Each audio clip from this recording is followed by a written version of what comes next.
Bon dimanche matin tout le monde. J'ai Yann encore ce matin avec moi. En fait, Salut Yann, tout le monde. j'ai décidé de lui faire une invitation ouverte.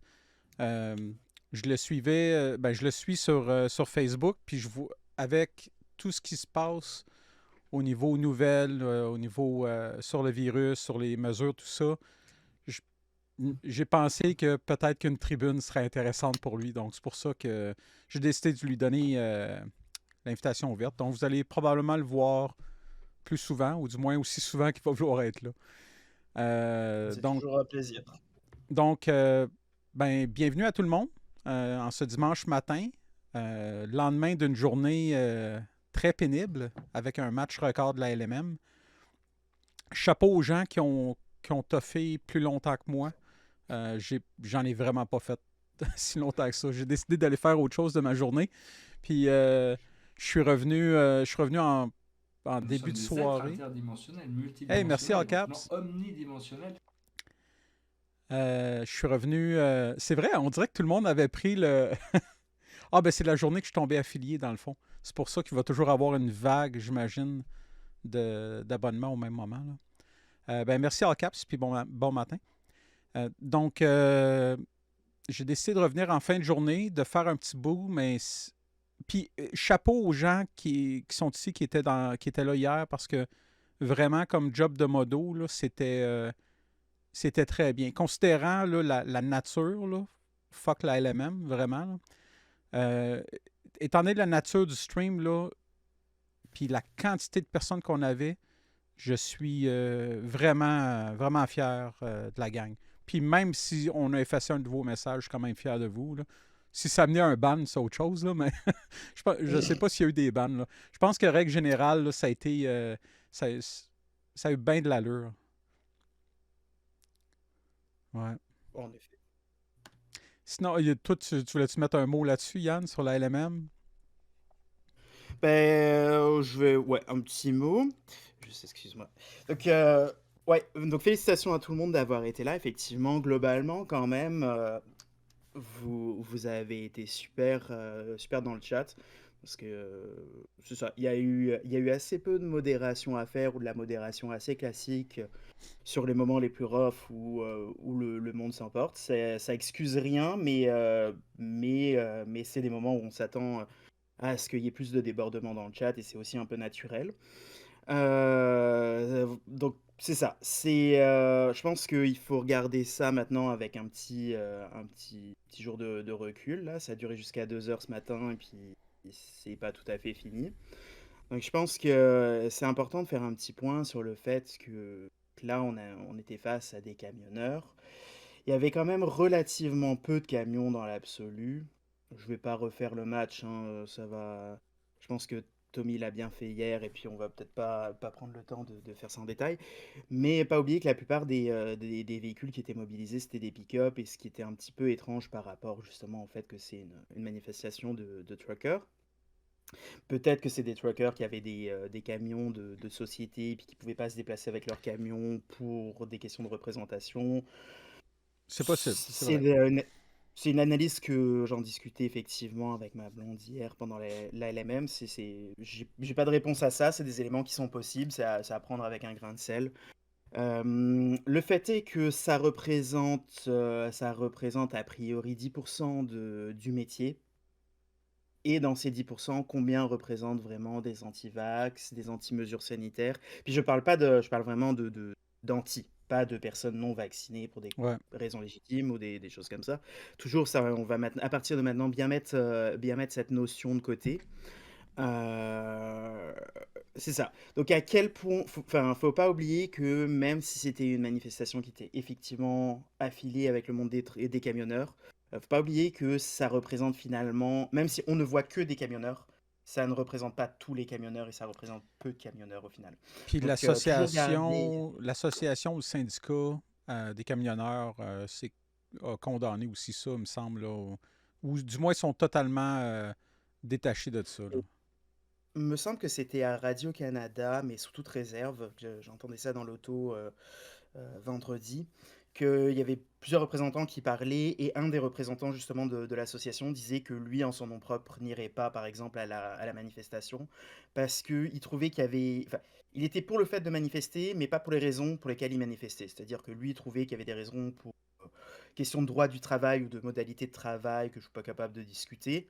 Mais a priori, il avait l'air de parler de taux horaires, et puis de paye par rapport aux heures, et puis de choses comme ça, des choses vraiment très concrètes, et puis vraiment qui touchent la qualité de vie des camionneurs et leur qualité de travail.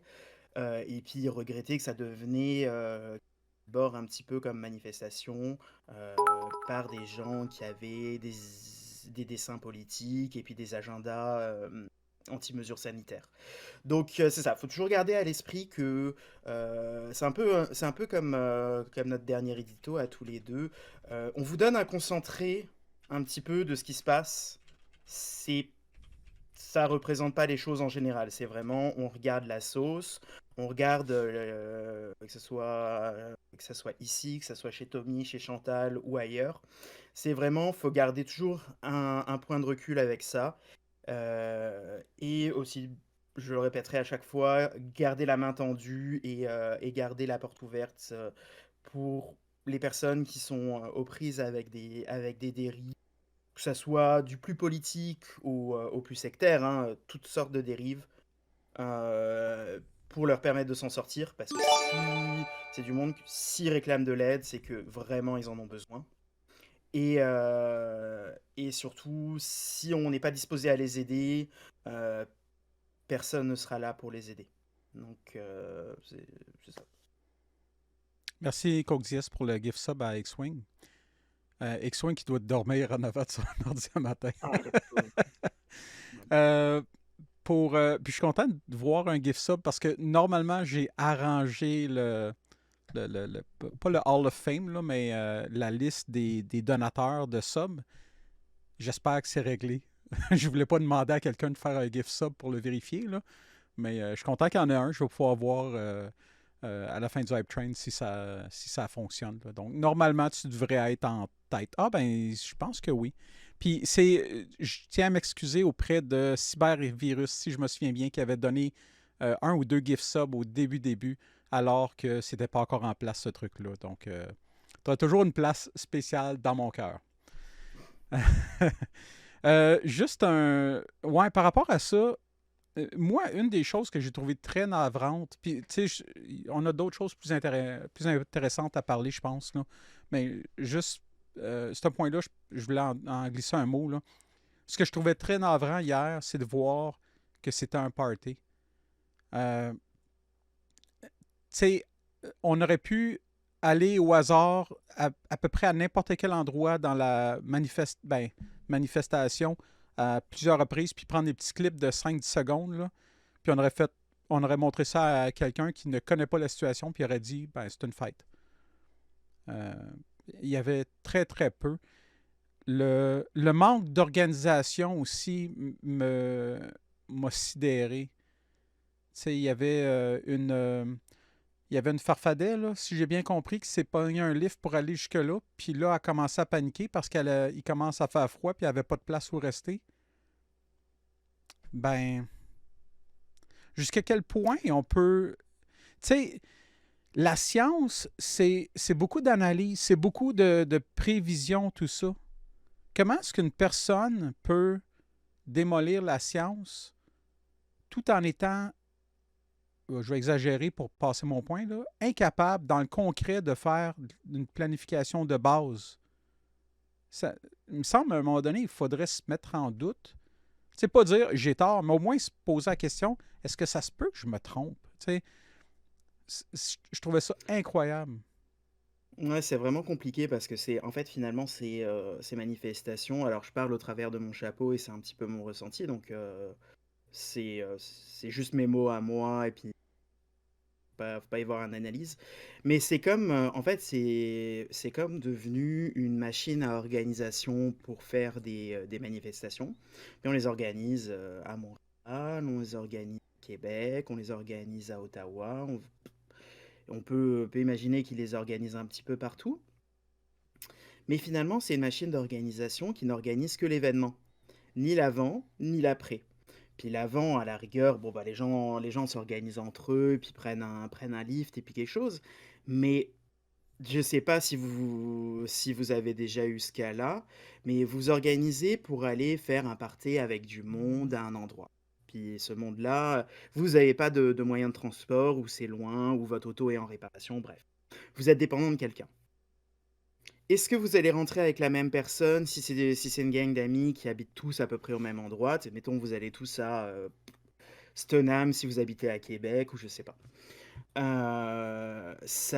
Moi, dans ma vie, dans mes parties étudiants ou mes affaires comme ça, quand j'avais pas d'auto, ça m'est souvent arrivé de partir avec une personne et puis de me débrouiller pour rentrer avec et puis de rentrer avec d'autres mondes parce que les premières personnes étaient déjà parties alors que moi je restais à la fête ou l'inverse.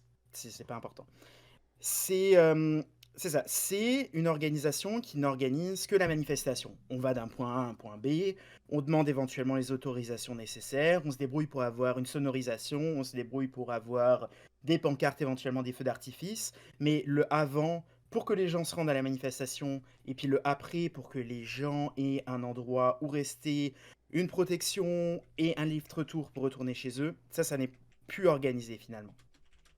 Donc c'est là où on voit un petit peu l'amateurisme de la chose. Et puis c'est normal, c'est une organisation amateur. C'est pas une société qui organise des événements sociaux. Mais ça montre ses limites. Des gens qui restent enfermés dans le froid, on a déjà vu sur la chaîne ce que ça donne. C'est un problème. C'est un problème à la fois de santé mentale, parce que ça génère quand même beaucoup de stress pour la personne, et de santé physique, parce que des injures, c'est poche, mais on peut en survivre. Ouais. Mourir de froid, ben, il y a la mort dedans, c'est terminal. Donc c'est ça le problème. Et effectivement, pour ce que tu dis vis-à-vis de l'aspect parté, c'est quelque chose qui, moi, dans mon expérience, je parle encore une fois à travers de mon chapeau, c'est un peu ce qu'on se disait hier en privé, excuse-moi. C'est souvent, même avec les meilleures intentions du monde, en tout cas, même avec le fait de vouloir défendre une cause ou un objectif qui est louable, ça finit souvent que les entreprises humaines, quand elles sont pas justement gérées par un cadre, genre du droit du travail ou des choses comme ça, prennent un peu le bord et puis prennent un côté un petit peu festif. Je veux dire, j'ai connu ça, j'ai été dans des associations étudiantes qui sont devenues des machines à party. J'ai été dans une association à Québec, Français de l'étranger, qui est devenue finalement, on justifiait de faire du lien social entre les expatriés, mais finalement, ce qu'on faisait un petit peu, c'était juste de justifier notre existence et puis de faire des événements où finalement on se voyait tous, mais la plupart des gens, c'était les gens de l'association. C'est souvent, il faut faire vraiment attention et ça prend vraiment une discipline qui est assez forte et qui est très entrepreneuriale et puis très, très professionnelle, de faire en sorte que ces événements-là ne deviennent pas en fait juste du party. Donc c'est un peu décevant effectivement que ce message-là, qui peut être légitime sous certains abords, si on enlève l'aspect anti-mesure, euh, soit juste finalement ait eu l'air d'une espèce de mini Saint-Jean sur la place du Parlement. Ouais. Puis ce que je craignais beaucoup, c'est qu'il y ait des gens qui meurent ou qui auraient vraiment des gros problèmes, là.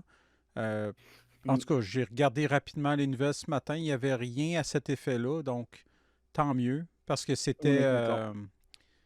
que ça dégénère ou qu'il y ait des personnes qui meurent de froid, c'était vraiment ma plus grande crainte. Parce que tout le monde aurait été perdant, là. Ça avance, ça fait pas avancer la cause. Ça n'aurait pas fait avancer leur cause. Euh, en tout cas, tout le monde aurait été perdant, tout simplement. Puis au contraire, même eux, ça les aurait. C'est du monde, faut toujours garder à l'esprit, toujours dans la lignée de ce que je dis, de voir un petit peu au travers des lunettes de l'autre. Les revendications, peut-être qu'elles s'expriment mal, on peut leur trouver une certaine légitimité. On remet pas en question la science, on remet pas, mais pourquoi pas des décisions, pourquoi pas décider d'assouplissement dans certains domaines, de raffermissement dans d'autres. Mais Mais c'est sûr que dès que ça devient du party, tu nuis au message que tu veux passer parce que ça a l'air amateur et puis ça a l'air de finalement Ouais. plus savoir ce que ça veut. Donc c'est dommage pour les organisateurs s'ils avaient un but qui était autre que juste faire du fame et du clic et de se construire un réseau humain. Ouais, moi, j'ai pas senti de. C'est ça, j'ai rarement vu des références au truc contre lequel ben, pour lequel il manifestait, là. Beaucoup de fuck you Legault, hein. Ouais. Fuck you Legault, fuck you Trudeau, et puis bon, on a fait la question est quasiment faite, hein. Ouais. Sinon, moi, le point, ben, je t'en avais glissé un mot aussi. Ce que je voulais parler ce matin, c'est les fameuses nouvelles mesures. Mais de façon générale, tu sais, oui, il y a spécifiquement celle pour l'obligation du passeport vaccinal dans les grandes surfaces. Mais de façon générale, je voulais parler de ces mesures-là parce que je sens, j'ai pas senti tant que ça dans la première année et demie de mesures, euh, de mesures sanitaires qui me paraissaient être qui me paraissaient avoir un fond de populisme ou de tentative de faire plaisir à la population, là. Ça semblait être, après ma barre, des mesures qui étaient fondées sur soit du concret, point de vue scientifique, ou du moins, dans le cas, peut-être que le pire est le couvre-feu, là, qui était un petit peu embêtant, là, parce que scientifiquement parlant, c'est peut-être un peu mitigé. Mais là, avec les nouvelles mesures, j'ai vraiment un gros malaise. J'ai l'impression que l'approche est beaucoup plus à tenter de punir les gens qui sont non vaccinés plutôt que d'encourager ou plutôt que de s'attaquer à la désinformation, bon, on cherche à punir les gens qui ne sont pas vaccinés. Puis ça, j'aime vraiment pas cette approche-là parce que justement, dans un contexte où les gens qui sont non vaccinés et anti-vax ont généralement un mode de fonctionnement un peu sectaire, de faire ça, ça fait juste les repousser dans leur campement. Je trouve ça excessivement dangereux. Il y a le passeport vaccinal dans les grandes surfaces, mais il y a aussi la fameuse, la fameuse punition monétaire, si on veut, là, la taxe ad hoc, là, si on veut, là, de 100 à 800 dollars par personne non vaccinée. J'ai un profond mal à l'aise avec ça. Puis, je vais revenir sur celui-là, mais je voulais voir ce que tu en penses, toi, Yann, là-dessus. Puis c'est le fun parce que ce que j'aime de ce sujet-là aussi, c'est que c'est de la politique. Tu sais, on peut vraiment avoir des positions divergentes, puis c'est correct. Salut Salut Chantal. Chantal. Moi, on va pas se le cacher, hein, j'ai aucun problème de le dire en public. Moi, je suis clairement, ma sensibilité politique, c'est de la gauche socialiste française. Donc vraiment, moi, je suis pour le service public, je suis pour la sécurité sociale et puis pour toute forme de contribution qui met le public avant le privé. Donc, je trouve que c'est une mesure qui est vraiment compliquée et puis très électoraliste. Et puis je vois ça ici où la CAQ essaye de défendre son gras ou les libéraux en fonction de si on est au niveau provincial ou fédéral. Mais je vois aussi pareil en France où on est à quelques mois des élections et puis on sent des discussions ou des propos ou des effets de manche qui sont très électoralistes. Par exemple, on a eu récemment Emmanuel Macron, qui est quand même quelqu'un qui a fait des grandes écoles. On est d'accord ou pas avec sa politique, moi pas, en tout cas dans les grandes lignes, mais c'est absolument pas un idiot. Et c'est un bon président pour la caste qu'il représente, qui n'est pas celle que je trouve la plus importante à défendre dans la société. Mais pour ces gens-là, il a fait de bonnes choses. Qui dit dans un journal où j'ai pas suivi les détails exacts de l'histoire, parce que je commence à être un petit peu loin maintenant, mais qui dit que littéralement il veut emmerder, donc c'est vraiment le terme qu'il a utilisé, les non-vaccinés. Ouais, ça, Donc là, les c'était non-vaccinés, voilà. inacceptable. C'est ça, c'est inacceptable. Et puis, c'est c'est pas un move de paparazzi qui l'aurait surpris, et puis d'informations qui leak, et c'est pas du lancement d'alerte, ça, hein. C'est Emmanuel Macron qui discute avec des journalistes, en principe pas devant les micros, en principe pas l'interview officielle, et qui se dirait que ce genre de propos se retrouverait pas quelque part dans la presse. Il est vraiment pas aussi naïf que ça.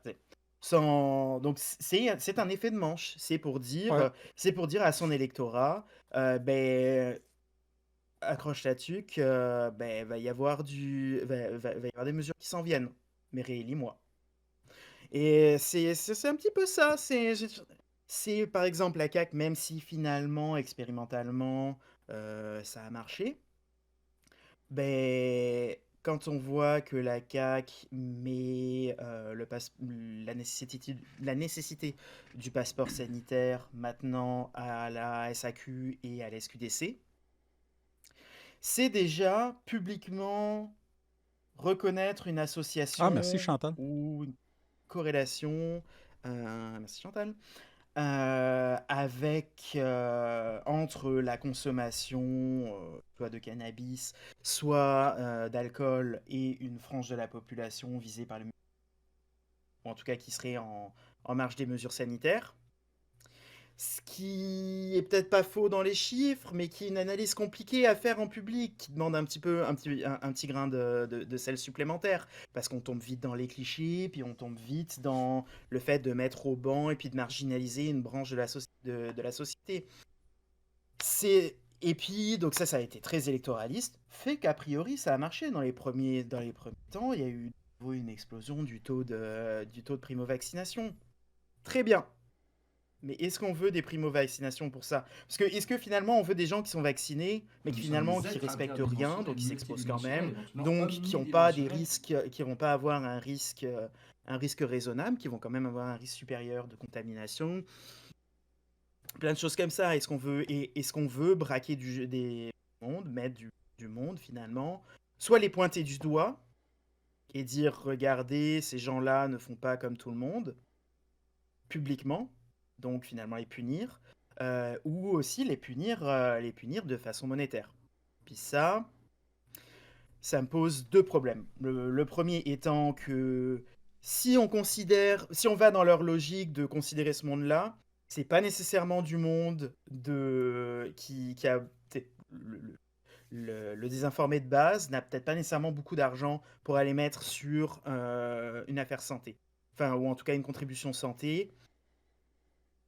Donc fait que, est-ce que la personne va payer sa contribution santé pour pouvoir avoir accès à la santé, mais brader ses Ouais. opinions politiques ou sociétales, ou l'inverse? C'est brader la démocratie, là encore, à mon avis. Et aussi une autre fois, c'est comme l'idée aussi à un moment de mettre à l'infini d'étiquettes au monde, qui est-ce que ce monde-là va être capable de les payer? Est-ce que finalement, les délais de Ouais. traitement, est-ce que payer des magistrats, est-ce que payer toute la machinerie étatique pour l'émission et jusqu'à la résolution de cet artefact légal, ça va pas coûter plus cher à la société parce que finalement, le monde va pas être capable de le payer. Alors oui, on peut imaginer des moyens de paiement qui soient pas pécuniers, des travaux d'intérêt généraux et tout. Mais est-ce qu'on va s'imaginer avoir, tu sais, mettons, si on se dit que c'est 10% du monde qui est, qui a qui est anti-vax ou pas vacciné ou quoi. Donc on va prendre un chiffre, je le dis, je le reconnais, mon chiffre c'est au doigt mouillé, hein. Je le dis, j'ai pas de chiffre à donner Ouais. exact, mais mettons 3% de la population. Est-ce qu'on imagine demain avoir 3% de la population qui fait des travaux d'intérêt généraux, c'est-à-dire ramasser des papiers gras dans la rue ou faire des choses. À un moment, il n'y a peut-être pas non plus la Ouais. place pour autant de monde dans des travaux. Moi, Donc qu'est-ce qu'on fait? ouais. Moi, l'approche que je voyais, l'approche que je préférerais plutôt que la taxe, parce que le problème, c'est que la taxe, c'est une punition. Alors que ce qu'eux autres disent, c'est je fais un choix, je suis prêt à assumer les conséquences. Ben, ça devrait être ça. Dans le sens où, euh, selon moi, la personne qui est hospitalisée à cause de la COVID et qui se ramasse dans une situation où elle doit être intubée et l'hôpital ne peut pas lui fournir la place pour être intubée, et c'est soit cette personne-là ou une autre personne qui, elle, s'est fait vacciner, à ce moment-là, ça devrait être le choix de la personne qui avait décidé de se faire vacciner. C'est, moi, je le vois comme ça. Il y a peut-être des aspects qui sont pervers que je n'ai pas vus là, dans mon raisonnement. Là. Puis c'est pas grave parce que c'est mon opinion, puis c'est pas moi qui prends les décisions. Mais ça me paraît être quelque chose de mieux. Tu sais, il y a une personne à Boston là, la semaine passée, là, ça a passé des nouvelles. Une personne à Boston qui avait besoin d'une transplantation de cœur, puis l'hôpital a refusé pour prioriser une personne qui s'était fait vacciner. Euh, c'est pas plaisant, là. Tu sais, faut pas dire, ah, right, il y a un cas vidéo qui est mort parce qu'on n'avait pas de place pour lui. Tu sais, c'est pas une question de célébrer ou Puis, d'être content, là. et Mais- puis encore une fois, d'en prendre toutes les choses avec un grain de sel. Justement, je l'avais vu passer, on avait vite fait discuter de cette nouvelle. Moi, la première fois que je l'ai vu passer, c'était sur c'était sur mon fil Facebook et c'était partagé par la BBC, donc un médium d'information anglais. Et la première réponse que j'ai eue quand je l'ai ouvert, c'est le Parti travailliste anglais, je pense, me semble, sous toute réserve, OK. qui disait que oui, alors de toute façon, pourquoi est-ce qu'un un médium britannique rapporte une affaire des États-Unis? C'est pas pareil, ça ne concerne pas vos auditeurs britanniques, et puis de toute façon, les Américains n'ont pas de couverture sociale publique, ils doivent passer par des couvertures privées, et alors que nous, on a le NHS, donc qui est les services de santé britanniques.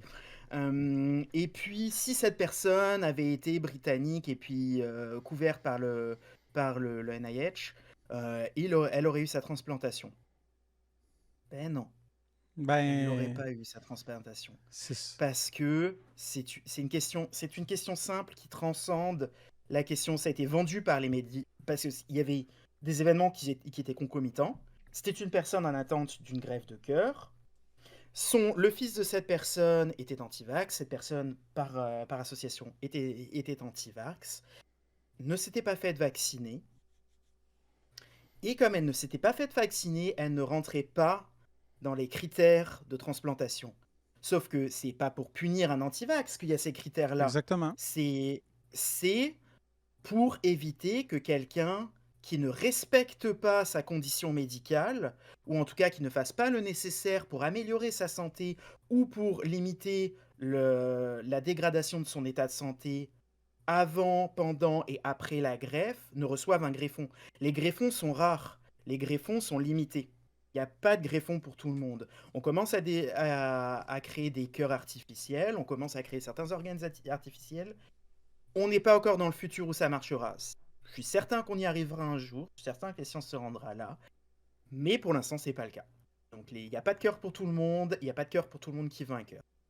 Et en l'occurrence, un des mécanismes d'entrée du coronavirus dans le corps, c'est de s'accrocher par la protéine spike à la protéine ACE2, ACE2, pour rentrer. Ça, c'est exprimé dans l'endothélium, donc c'est exprimé sur les vaisseaux, c'est exprimé tout. Puis des vaisseaux de l'endothélium, et puis tout. Où est-ce qu'il y en a? Où est-ce que ça va? Ben, au cœur, notamment. Donc, on veut pas que cette personne, parce qu'elle n'est pas vaccinée, et puis parce que avant son opération, elle n'a pas déjà des anticorps présents dans son corps, capables de la défendre au long terme, ou en tout cas à court et moyen terme, ne reçoive un cœur, que finalement elle ait la Covid, et puis qu'elle risque de Alpère. décéder, et puis qu'elle meurt. Surtout, En plus, parce que cette personne, une fois transplantée, va recevoir des immunosuppresseurs pour limiter ou voire quasi détruire son système immunitaire pour qu'elle ne fasse pas de rejet de greffe. Parce que si on prend pas d'immunosuppresseurs, euh, souvent une greffe, mis à part les transfusions et encore, parce que la transfusion c'est quand même une greffe, euh, ben on fait des rejets. Puis un cœur, quand on le rejette, on meurt. Pas mal. Donc, ou alors on en reçoit un deuxième, mais ça fait un greffon qui est gaspillé. Et donc, si cette personne Ouais. prend ses immunosuppresseurs, elle va être plus susceptible, certes, elle va probablement être plus protégée, mise sous une forme de protection de quarantaine ou de bulle, mais elle est susceptible à être infectée. C'est vrai, C'est le choix qu'ils ont fait. j'avais pas pensé dans ce sens-là, mais oui, ça fait beaucoup de sens. Puis Ça, c'est sinon, les décisions qui ont été prises, pardon, et c'est absolument pas à dessein anti-vax, enfin anti-anti-vax en fait. C'est vraiment, si cette personne-là continuait, mettons, à boire ou à fumer, qui sont aussi des facteurs de risque cardiovasculaire, tant pis pour elle, elle aura pas eu son cœur. C'est triste, hein. Moi, je serais super d'accord qu'on arrive à créer des cœurs et puis qu'on n'ait pas besoin de récupérer des cœurs de cadavres quelque part pour les donner à quelqu'un d'autre, parce que ça impliquerait qu'on n'ait pas à tuer du monde et puis qu'il y ait moins de questions d'éthique et puis qu'il y ait moins de questions. ouais. Mais on n'en est pas là. Puis sinon, l'autre chose aussi par rapport à la fameuse taxe, tu sais, on parle Duhem est un maître démagogue, mais cette mesure-là de Legault, je considère que c'est un move démagogue Absolument. qui tend à plaire aux 80% d'électorat qui est déjà double vacciné. Absolument. Puis regarde, démagogie, c'est la plaie de la politique. Et bon, Duhem n'a pas à craindre pour sa première position. Là. Il est loin devant, là. Mais on voit que c'est là pour tout le monde. Là. Tu sais, tous les grands partis en font.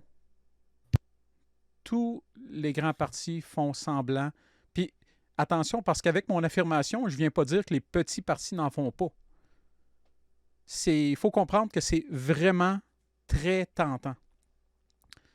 Souvent, ça va être sous la forme de t'as quelqu'un qui vient te voir avec un de ses problèmes, puis ben, t'oses pas lui dire que ton parti, il va à l'encontre de ce que lui croit. Tu sais, tu veux quand même lui faire plaisir, donc tu vas avoir tendance à faire un plus ou moins petit ou gros mensonge. C'est là que la démagogie commence. Puis c'est vraiment un gros problème en politique. Les partis qui ne font que critiquer les autres, ça, c'est carrément 10 sur 10 en démagogie, là, parce que tu proposes rien, comme Duhem. Mais les autres partis ne sont pas énormément mieux pour autant. Ils proposent des choses, mais c'est quelques lignes un peu floues, avec plusieurs promesses qui ne seront pas respectées. Et le reste, c'est vraiment faire plaisir à chaque personne qu'on voit en espérant avoir son vote. Là. C'est ça, c'est vraiment un problème qui a pas été adressé parce que, encore une fois, c'est comme montrer du doigt les personnes non vaccinées dans les manifestations ou dans la société. Si on montre du doigt juste du M, lui et ses électeurs vont se victimiser, puis finalement, ça va créer un sentiment, ça va contribuer à une forme de chambre à écho et créer un sentiment d'appartenance et puis finalement avoir un effet délétère.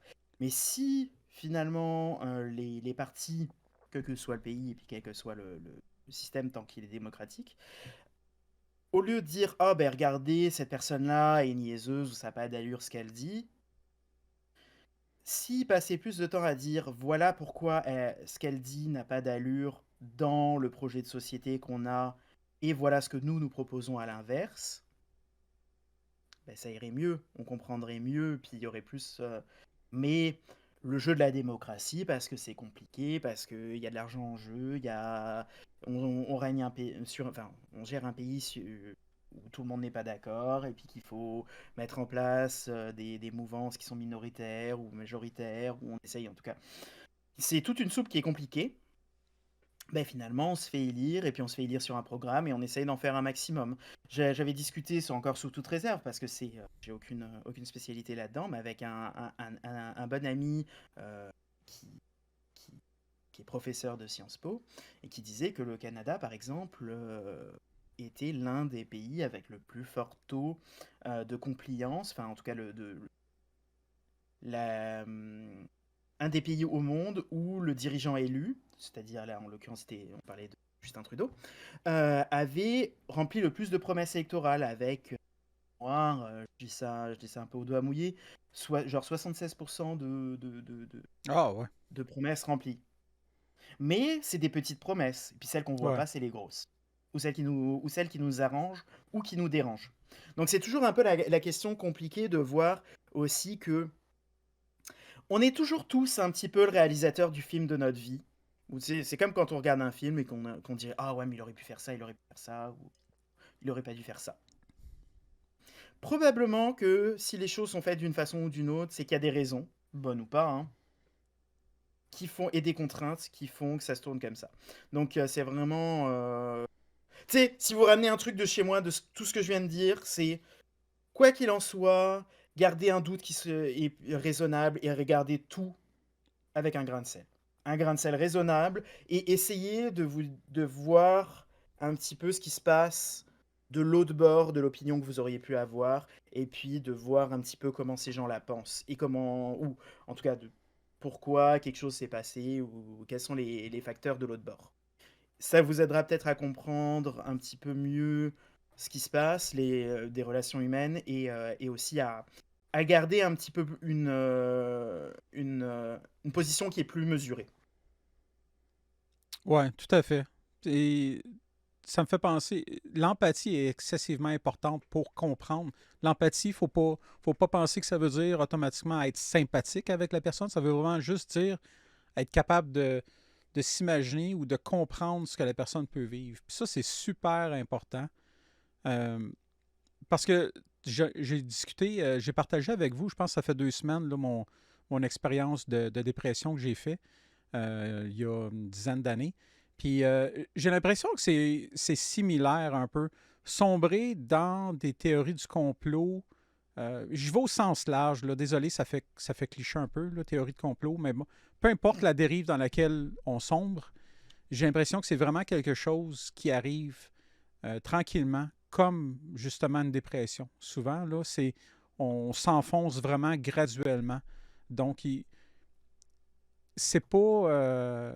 Ça, ça paraît vraiment insurmontable pour une personne qui est là-dedans de s'en sortir. Rendu à un certain point, c'est vraiment comme au poker, là, avoir tout mis tes chips, là, être all-in, puis tu y vas avec ce que tu as, puis c'est rendu, même s'il n'y a pas beaucoup de chance ou pratiquement pas de chance que tu aies raison, tu es tellement enfoncé que tu es mieux de te commettre à 100%. C'est ça qui est dommage. On en parle souvent, faut se garder la possibilité de tendre la main à une personne qui souffre de dérive. Ouais. Des fois, c'est dur, puis ça peut être, ouais, all-in la fond. Des fois, ça peut aussi nécessiter de couper les ponts à court terme. Tu sais, juste dire à la personne, écoute, je suis pas à l'aise avec, exemple, je suis pas à l'aise avec ce que tu partages. Je préfère, je préfère, tu sais, comme ne pas te suivre. Puis, mais sache que je suis là. Si jamais tu as besoin de parler ou quoi que ce soit, tu viendras me voir. Tu sais. Ça, c'est important. Puis aussi, en parallèle avec ça, une note super importante, ça peut sonner contradictoire, là, mais improvisez-vous pas psychologue. Si jamais la personne vous contacte, puis vous voyez clairement que c'est un problème qui est beaucoup plus important, dirigez-les vers les bonnes ressources. On a déjà parlé de l'abri du gamer ici. Il y a aussi beaucoup de ressources gratuites via des CLSC, via le 811, je pense. Donc, les ressources sont là. Ils vont pas vous appeler. C'est à vous de mettre le premier petit effort. Puis après ça, vous devriez être prêt en main. Puis pareil, c'est très basique à dire, mais ça fait jamais de mal. C'est pas une honte à un moment de se sentir dépassé ou de se sentir impuissant, ou si c'est le cas, Ouais. parlez-en. Ben, c'est pour ça Parlez-en autour de d'ailleurs vous, que c'est pour ça que parlez-en j'avais partagé assez. mon expérience. Je trouvais ça important parce que moi, il y a des choses qui me puent au nez, puis c'est l'orgueil, le tort que l'orgueil peut faire dans la vie de plusieurs personnes. Et je, je n'aurais pas pu vivre dans le déni de la dépression que j'ai vécu juste parce que ça paraît mal. Euh, Puis ça a été un petit peu d'anxiété initialement parce que, tu sais, quand je venais de m'en sortir, j'ai pensé, je me suis posé la question, est-ce que ça va me nuire au niveau professionnel? Est-ce que je pourrais me faire refuser un emploi à un certain moment donné parce que j'ai déjà fait une dépression? Puis moi, dans mon cas, j'ai eu la chance, je pense que c'est quand on l'adresse correctement, ça va pas mal tout le temps aller comme ça, là, mais j'ai eu la chance de m'en sortir plus fort. Donc, j'étais tout à fait à l'aise de discuter de ça parce que justement, j'étais plus fort, j'étais mieux après ma dépression qu'avant. Donc, je ne pouvais pas concevoir qu'un employeur aurait préféré avoir l'ancienne version de moi versus la nouvelle. Mais bon. Ben, c'est ça. À un moment, je pense qu'on n'est pas des super-héros hollywoodiens, et puis même, de toute façon, c'est aussi un peu la tournure qu'ils essayent de leur donner scénaristiquement. On sort jamais moins fort de reconnaître et puis de travailler sur ses faiblesses, quelles qu'elles soient. Que ce soit moi, mon problème dans la j'ai la chance d'avoir un bon moral, puis d'être quand même quelqu'un de relativement positif, et mon problème de caractère, moi, c'est que quand je stresse, j'ai tendance à laisser faire les choses et puis à à procrastiner. Mais par exemple, dans mon doctorat, beh, je m'étais rendu compte que, beh, souvent, bah, je prenais parfois les choses un petit peu à la légère, en me disant: «Ah, mais il me comprend», ou «Tu sais, c'est correct», ou tu sais, «Mes choses sont solides». Oui, mais je manquais toute une partie où justement je négligeais le fait que il fallait que j'exprime mieux mes affaires, et puis que je contextualise plus, et puis que la personne en face n'était pas dans ma tête. Et une fois, au début, je disais: «Ah, mais on est tous au niveau, enfin, on a tous des maîtrises, des doctorats là, autour de moi, on se comprend». Mais non, tout le monde n'a pas le même train de pensée. Et à partir du moment où j'ai réalisé ça, ça m'a permis d'avancer, puis vraiment de donner un grand bond en avant pour ma thèse. Donc c'est ça. Dès que quel que soit, je pense que ça c'est un conseil de vie que je serais à l'aise de donner, si vous sentez à un moment que vous, vous avez une faiblesse ou quelque chose, c'est pas, il faut la reconnaître. Après, il y a plein de choses, surtout si c'est de la santé mentale ou des questions comportementales, ça peut nécessiter de l'aide, et puis de l'aide professionnelle. Et puis ça, vous allez jamais perdre à aller la chercher. Mais déjà la reconnaître, enfin, reconnaître ses limites, ses erreurs, ses torts, aussi ses forces, parce qu'à un moment, faut pas tomber dans une modestie qui a pas cours, et puis un espèce de syndrome de l'imposteur. Mais quand on est un petit peu au centre comme ça de tout, une forme d'humilité, à la fois vis-à-vis de ses aspects positifs ou négatifs, je pense que c'est une bonne façon d'avancer dans sa vie. Et sur ce, on va se plonger dans la sauce. Vous avez été très patient. Mais je trouve ça Eh important. ouais, quand même, hein. Ouais, je trouve ça important de partager mon opinion le matin parce que est super importante et pertinente, c'est la mienne. Puis c'est pareil pour Yann. Euh, et juste un petit peu en bas de la mienne parce que la mienne, c'est la mienne, là. Mais sinon, mais sinon ouais, c'est ça. Je trouve ça intéressant de faire ça. Désolé, là, maudit COVID. Ouais, Euh, c'est ça, ça me fait penser à deux choses qu'on m'a dit enfin, à deux choses. Tommy, je l'ai déjà entendu dire: «Ah, c'est mon opinion, c'est important, et puis j'ai un pénis». Puis quelqu'un d'autre cette semaine, je sais plus sur quelle chaîne, m'a dit: Parce qu'il y avait une discussion de pénis sur une chaîne Twitch quelconque. Disait ton pénis, c'est le plus important du monde pour toi. Puis c'est ça. C'est mon opinion, c'est toujours la plus importante du monde pour moi. Parce que c'est la mienne. Comme Mais en mon même pénis, c'est le temps, plus important mais parce que c'est le mien.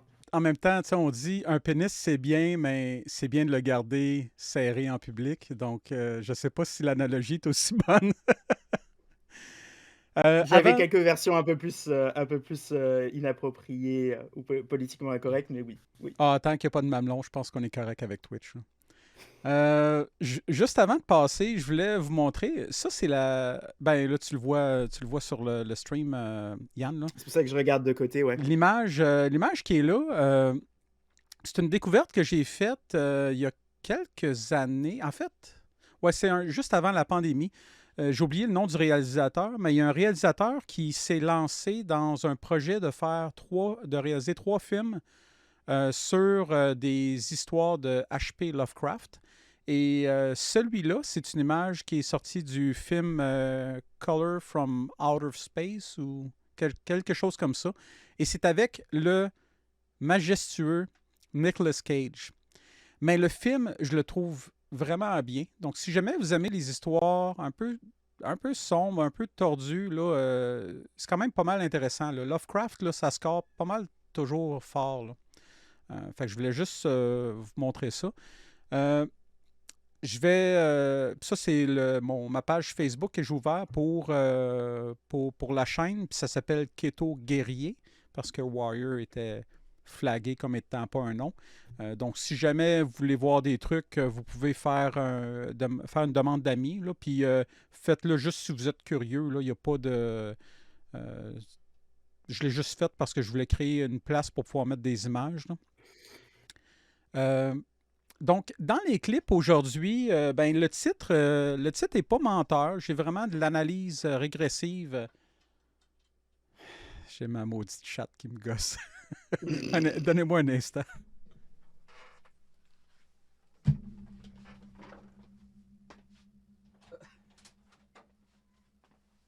Et les chats, hein.